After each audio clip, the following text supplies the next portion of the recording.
welcome back to our show, your show, Let's Talk Stocks.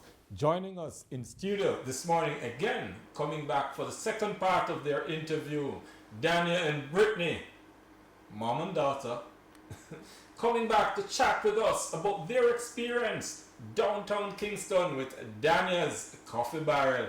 Welcome back, ladies. Thank you. Thank you. All right, so you guys are very brave. Having started in 2019, at the end of 2019, fully into this entrepreneurship journey, downtown Kingston, then came COVID. What happened? brave is a good word. It was just kind of rough. Like, we had just opened and we had barely started to get momentum, and then all of a sudden, just these restrictions, decreased people. So we didn't actually really have any idea what a regular day looked like, because all of our days up until 2022 were COVID days. And so our menu was very small. I think we had mentioned that we had actually started with just salads. So we had a third of the space and they had the rest.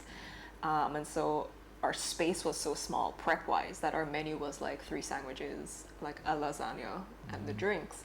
And then she was like, this is just not, I can't put the energy that I need to put into this, so I'm going to go and focus on my flagship location. And we had the choice to either find someone else to take over that space or take it over ourselves. And ultimately we made the decision to just take over the whole space. And with the space came increased prep space, seating, and so we got to like increase our menu. So we went from having 3 sandwiches, we have about 35 things on the menu right now, which is a little nuts when you think about it. But it's I would say standard cafe fare. Bagel sandwiches for breakfast, omelets, French toast, waffles, pancakes, that kind of thing. We do have a couple signature things. Our pork tenderloin on brioche, I would say, is our top selling sandwich, would you say? I think so. It's homemade brioche, guava glazed pork tenderloin, that kind of thing. And so when we took over the space and we increased our seating capacity, because that was also a big sticking point, we tried to make the most of the space that we had originally. But there was just not enough space to like sit and eat a meal and like sit down and read a book or have a meeting. And I definitely think the increased seating capacity has helped us. Here's the thing though, Danny. So many people looked forward to the end of COVID. Some businesses did well based on their offerings, and some just really were surviving. And then we thought, well, yeah, here's the end of the restrictions. Yeah, COVID is still around, but not as... Right. And so here we are now, ready, open, outside. But then came the war in Ukraine, inflation, banks tightening, higher interest rates. So you still have challenges. How have you managed through all of this? We still have challenges. And every day is a new challenge. Every day you come to work or you open your eyes, you are confronted with something new.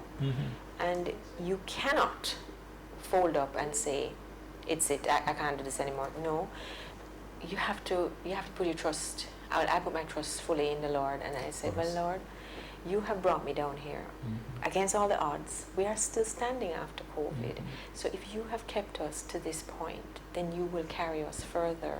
Absolutely. And so that is our trust that He will see us through. And you don't think about the fact that not only are we struggling with higher costs for our imports, for our farmers, but we're thinking now we're confronted with a major drought.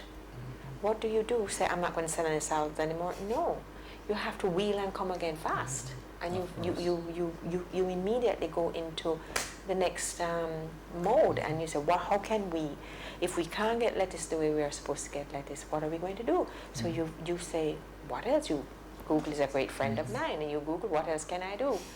And you find something else and say, well, let's try this. And for the most part, we've had good customers who have been understanding, and they go with us, go with the flow and that sort of thing. So every day. But you are a story of the true Jamaican spirit of resilience, of always looking to pivot, Yes. always retooling. How do you manage? Because so you started with all of these little things, and then you got what would be a big challenge for many. Oh, your partner is now gone. Yes. You're faced with higher costs, but you faced it head on. You increase your offering, you make use of the space, and now the customers are coming in even more. Your offerings are even greater. But again, it's not the traditional downtown take. How do you distinguish yourself and continue to appeal to the clientele? So the food is a big part of it, right? We wanted to do things that were nice, that still paid homage to like local flavors, local products. But I think a big part of our, I guess, belief and like core belief is a little less focus on the food and more on like the service and the customer experience. And I think that a lot of things will follow if you are dedicated. Now listen, we are all. I like that, Brittany, because that's one of the things that Jamaicans crave, but we all complain about it. And service in Jamaica, by and large, well, certainly in past years, it's not been where it should be, and we all complain about the service we receive and so on. But you're distinguishing yourself on service, and it's proving a big. Well, we're trying, right? So here's the thing about what I find about food and beverage, hospitality, anything that's people forward, really, is that I think you can't be perfect every day, but I think people expect a certain level of consistency and like expectations being met. So it's almost like it's an industry that demands perfection, and so we don't always get it right, right? And perfection changes every day. It's right. more demanding. And it's varies Several from times a person to day. person. People have different ideas of what that looks like. And so we definitely don't get it right all the time. It's impossible. But I think what we do try and do is when we don't get it right is we move with urgency and genuine desire. But you do have a big pastry section, and we haven't touched on that. Talk to me about all these delicious, and you should have brought some for us. Talk to me about that section of it. Okay, so aside from the fact that we have Daniel's Coffee Barrel, we have a parent business which also suffered in COVID because it was catering. And so that took a big nosedive as well. But again, I go back to the Lord because we kept our staff. We had to officially lay off because, the obligations when you have salaried people. So we laid off, and initially we had alternate days. We had to be creative because our staff just needed to continue to live. Yes. And it was hard, and just to think of them having their own families, and you say, well, you go home because I can't help you. We made personal sacrifices, significant sacrifices, just to keep them enough that they could at least have. So we have another part of the business, and that operates strictly out of home. Okay. So everything that happens down here happens at home. Okay. So we produce everything at home, and everything is produced to a point, frozen, and then brought, except of course for the breakfast things like the eggs and so and the pastries. Yes, those are fresh. So we are producing every day we are producing. So we have a staff of 5 full-time and 1 part-time in the home industry, and so we produce all of the pastries that we have in the coffee shop. Yeah. And they're giving us the wrap-up signal. Can't believe they're really doing that. But what's in the future for this lovely Danya's Coffee Barrel? Well, I would say I hope maybe to expand the current location. We're never going to leave that location. You're going to have to pry that one out of my cold dead hands. And then increasing that, maybe just like increase our seating capacity, our kitchen space and all of that.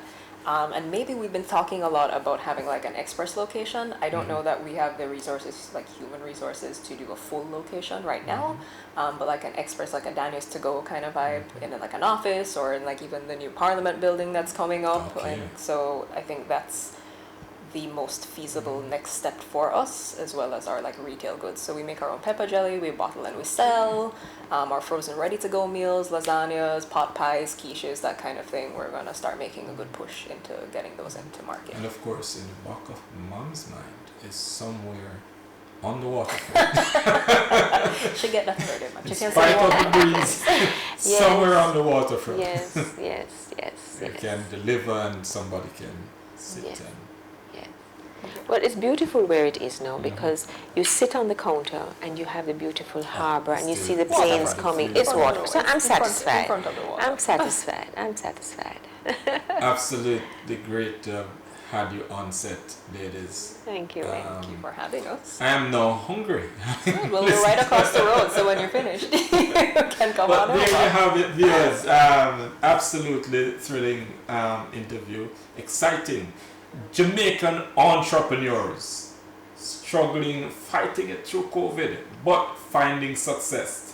And of course, success tastes quite delightful when it has coffee in it. Absolutely. As we always say here on Let's Talk Stocks, we bring you information to make better financial decisions. Come back with us tomorrow morning at 9 when we'll have another delightfully tasted program lined up for you.